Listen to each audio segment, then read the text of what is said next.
Assalamualaikum warahmatullahi wabarakatuh. Perkenalkan, nama saya Ria Rizdiana, mahasiswa pendidikan sosiologi, Fakultas Keguruan dan Ilmu Pendidikan, Universitas Sultan Ageng Tirtayasa tahun 2019. Pada kesempatan kali ini, saya akan memaparkan materi kelas 10 Sosiologi, kompetensi dasar 3.2 mengenai interaksi sosial. Untuk penjelasan lebih lanjut, yuk mari kita bahas.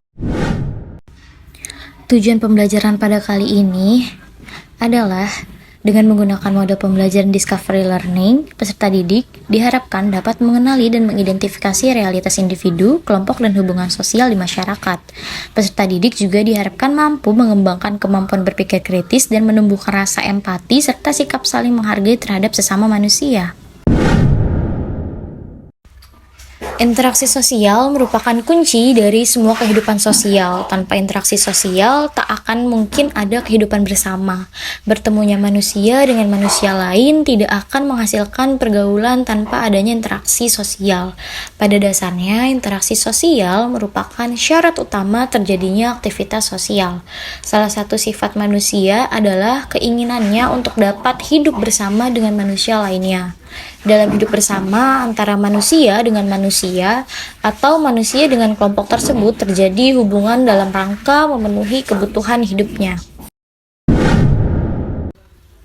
Jadi dari penjelasan singkat yang tadi sudah dipaparkan, apa sih sebenarnya interaksi sosial itu? Menurut Gilin dan Gilin, interaksi sosial merupakan hubungan sosial yang dinamis dan bersangkutan dengan hubungan antar perorangan, kelompok-kelompok manusia, ataupun perorangan dengan kelompok manusia. Interaksi sosial terjadi apabila satu individu melakukan tindakan sehingga menimbulkan reaksi bagi individu-individu lain. Interaksi sosial tidak hanya berupa tindakan yang berupa kerjasama, tetapi juga dapat berupa persaingan dan pertikaian. Manusia sebagai makhluk sosial selalu berhubungan dengan orang lain. Dalam bergaul, berbicara, bersalaman, bahkan bertentangan sekalipun kita memerlukan orang lain. Dalam bergaul dengan orang lain selalu ada timbal balik atau melibatkan dua belah pihak. Interaksi sosial merupakan ciri khas kehidupan bermasyarakat. Artinya, kehidupan bermasyarakat akan terlihat lebih nyata dalam berbagai bentuk pergaulan seseorang dengan orang lain. Contoh dari interaksi sosial yaitu bisa dilihat di gambar paling kiri ada keramaian di pasar, gambar yang tengah menjelaskan tentang buruh pabrik sedang berdemonstrasi, dan yang ketiga ada pelajar sedang belajar di dalam kelas.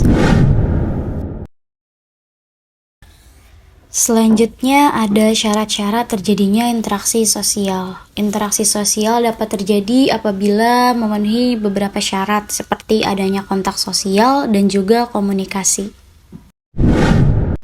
Secara harfiah, kontak berarti saling menyentuh, tetapi dalam sosiologi kontak tidak hanya bersentuhan secara fisik saja, tetapi bisa terjadi tanpa bersentuhan fisik. Misalnya berbicara melalui telepon, menulis surat, ataupun berkomunikasi melalui internet.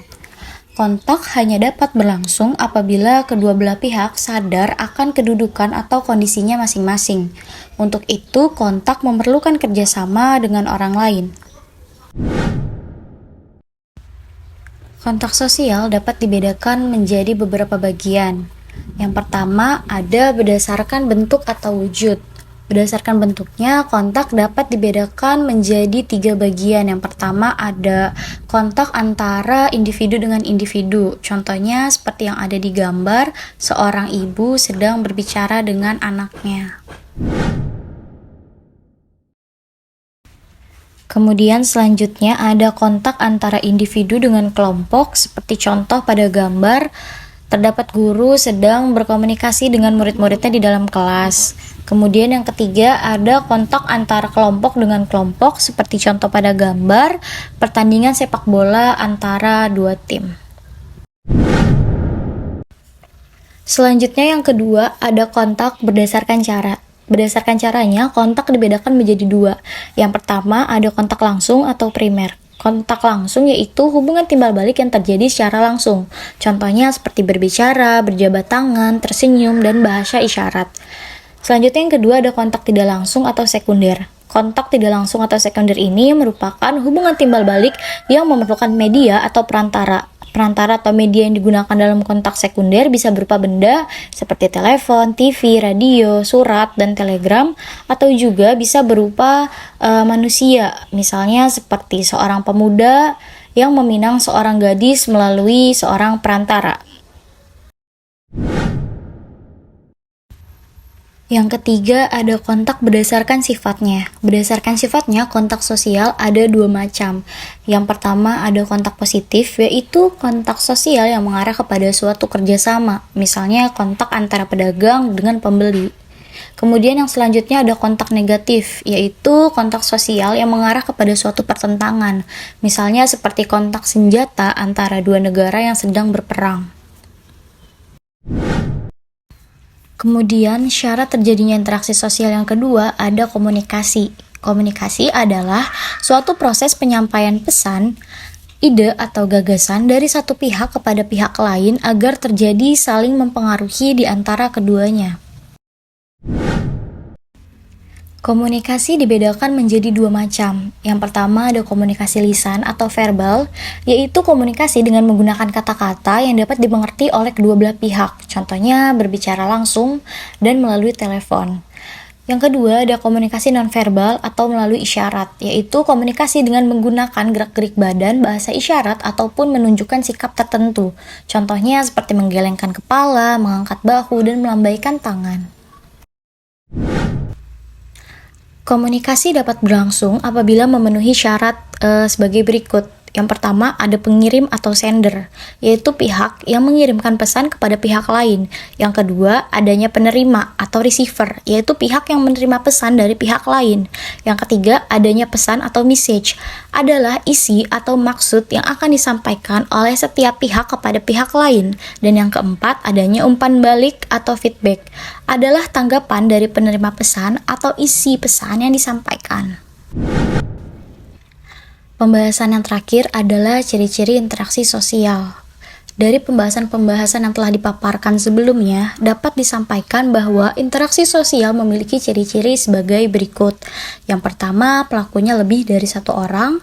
Yang kedua, ada komunikasi di antara pelaku melalui kontak sosial. Yang ketiga, mempunyai maksud dan tujuan yang jelas, terlepas dari sama atau tidaknya tujuan tersebut.